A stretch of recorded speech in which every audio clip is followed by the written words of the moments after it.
Welcome to my YouTube channel. আজি মই আপোনালোকলৈ এটা সহজভাৱে বনোৱা ৰেচিপি লৈ আহিছোঁ। বন শাকৰ জোল, ৰৌ মাছ আৰু বন শাকেৰে বনোৱা এবিধ ৰেচিপি আপোনালোকক তাকে দেখুৱাবলৈ মই আৰম্ভ কৰিম। এতিয়া ইয়াত আছে বন শাকত আছে মানিমুনি, মাটিকাদুৰি, পচতীয়া, শুকলতি, ভেদাইলতা আৰু এয়া হৈছে ৰৌ মাছ। ইয়াত দিবলৈ মই থৈছোঁ নহৰু, জলকীয়া এটা ফালি লৈছোঁ, জালুক এচামুচ আৰু তেজপাত। মই ইয়াত শাক পিচি লৈ আহিছোঁ। এতিয়া অকণমান পানী দিবলগীয়া হ'ল, কাৰণ শাকখিনি সহজে মিহি নহয়। সেইকাৰণে এই শাকবিধ সকলোৱে বাৰীতে পোৱা যায়, বিচাৰিলে সকলোৱে চব পাব। মাটিকাদুৰি, মানিমুনি। কেৰাহীখন পাতি ল'ম, পাতি মাছকেইপিচ ভাজি ল'ম নিমখ হালধি দি।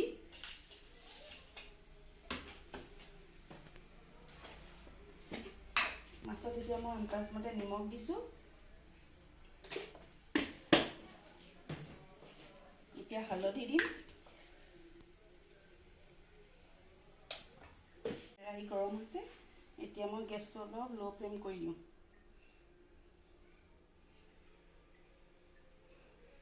এতিয়া তেল গৰম হোৱালৈকে অকণ সময় ৰৈ থাকোঁ।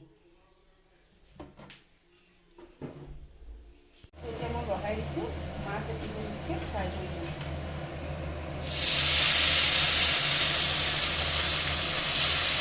ৰঙা হোৱালৈকে মাছখিনি ফ্ৰাই কৰি দিওঁ।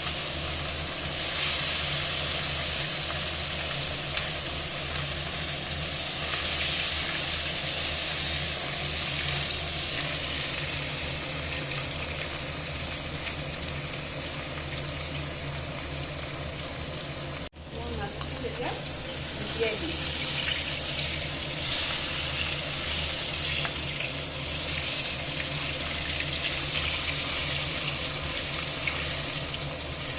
অলপ ৰঙচুৱা হৈছে আৰু অলপ ভাজি ল'ম।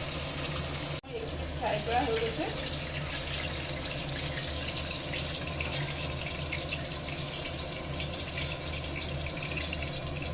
এতিয়া নমাই লৈছোঁ মই। কাটি তেতিয়া দি দিছোঁ কেৰাহীত।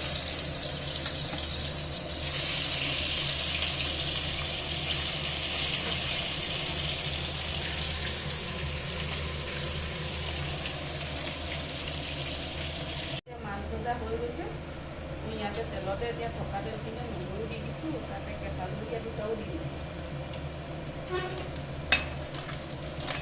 ইয়াতে তেজপাত দি পেলাই দিছোঁ।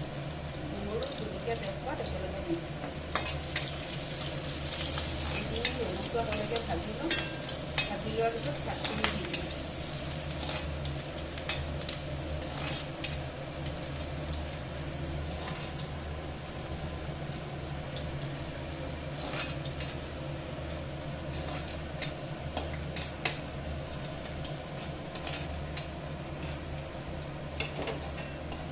ইয়াতে মই নিমখ হালধি তেলতেই দি দিম।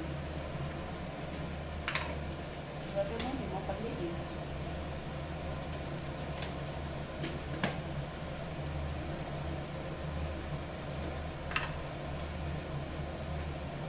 হালধি, জালুকৰ গুড়িটো তেলতেই দিছোঁ। গোটেইখিনি ভাজি ল'ম। গেছটো অকণমান কমাই দিম, নহ'লে হালধি মছলাখিনি ক'লা হৈ যাব পৰা নাই। এতিয়া ভজা হৈ গৈছে। এতিয়া শাকখিনি দিম।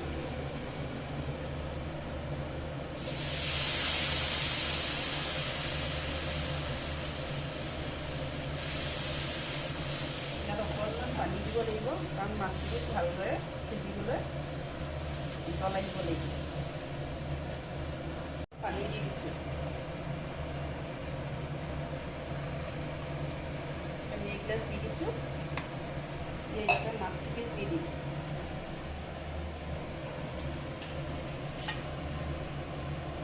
ইয়াতে মাছ পিচ দি দিম আৰু ভালদৰে উতললৈ ঢাকনা মাৰি দিম। ভালদৰে উতলিবৰ কাৰণে ঢাকনা মাৰি দিম 10 মিনিটৰ কাৰণে। আঞ্জাটো উতলি আছে। এতিয়া মই সেই চেগতে ধনিয়াখিনি কাটি লওঁ, কাৰণ এতিয়া ধনিয়া ছিজন, ধনিয়া গোন্ধটো পালে এনেও চবৰে ভাল লাগে। এতিয়া মই কাঢ়ি চাইছোঁ, এয়া হৈ গ'ল, ধনিয়া দি নমাই দিম। এতিয়া ধনিয়া দি দিম ইয়াত।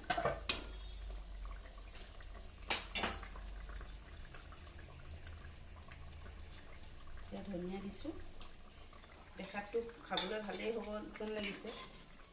আপোনালোকেও তেনেদৰে বনাই খাব। যদি ভাল লাগে লাইক, কমেণ্ট, শ্বেয়াৰ কৰি দিব, লগতে ছাবস্ক্ৰাইব কৰি দিব।